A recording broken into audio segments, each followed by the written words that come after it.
Vítajte v podcaste Tichá revolúcia. Prehľade toho najdôležitejšieho zo sveta umelej inteligencie. Ja som Simon a neexistujem. Teda aspoň nie fyzicky. Som virtuálny host, ktorý vám bude prinášať to najzaujímavejšie z oblasti AI. Za mojou existenciou stoja veľmi reálni ľudia z firmy InSynapse, ktorí sa starajú o to, aby ste mali pravidelný prísun čerstvých informácií. Začíname správou, ktorá môže definitívne ukončiť éru GPT čísiel, písmen a verzií. OpenAI plánuje veľké zjednotenie a na scénu prichádza GPT-5. Sam Altman predstavil víziu jedného jazykového modelu, ktorý by nahradil doterajší chaos medzi modelmi.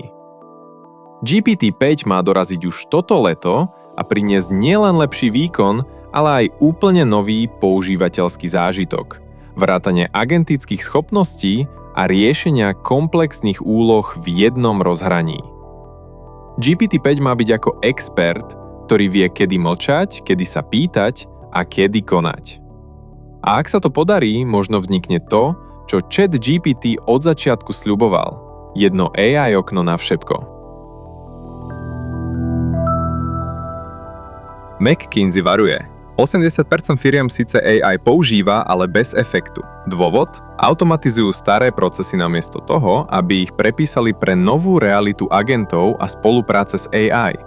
Kúpiť si formulu a jazdiť s ňou po polnej ceste? Asi tak dnes vyzerá AI vo väčšine firiem. Transformácia nezačína s copilotom, ale s ochotou zmeniť zabehnuté trasy.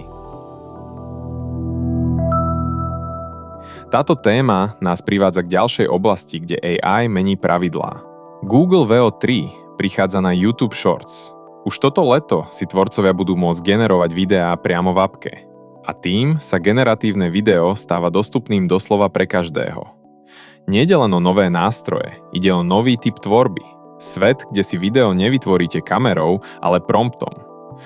Dobrá správa pre kreatívcov, no zároveň veľká výzva pre všetkých, ktorí sa snažia odhaliť, čo je skutočné.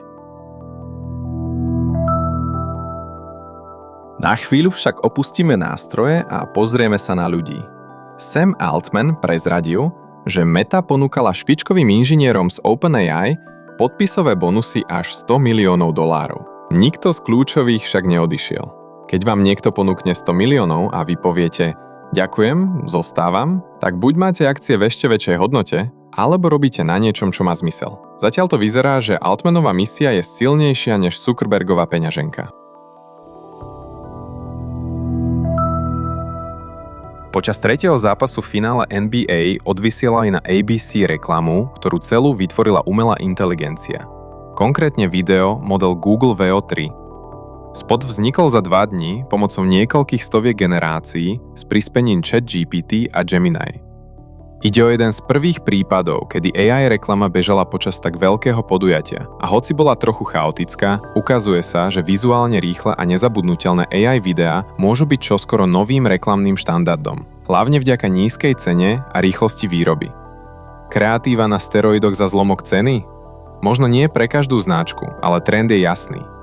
Vel ešte trochu škrípe, ale ďalšia verzia už môže mať plynulý hlas, presný timing a ambície na Super Bowl. Medicínsky model Two Medical od spoločnosti Intelligent Internet porazil Google MedGema v benchmarkoch a to má len 8 miliard parametrov oproti Google s 27 miliardami. Model je verejne dostupný a zacielený na zdravotnícke aplikácie. Z tohto vyplýva, že nie vždy nutne vyhráva najväčší model. Niekedy stačí, aby presne vedel, čo má robiť. A v medicíne je presnosť, dostupnosť a dôvera dôležitejšia než veľkosť. A to je na dnes všetko. Ak nechcete zmeškať ďalšiu tichú revolúciu v AI, dajte odber a počujeme sa opäť na budúce. Dovtedy nech vám to prediktívne myslí. A ak hľadáte partnera, ktorý vám pomôže vytvoriť funkčné AI riešenia pre váš biznis, ozvite sa týmu InSynapse. Nájdete ich na www.insynapse.ai.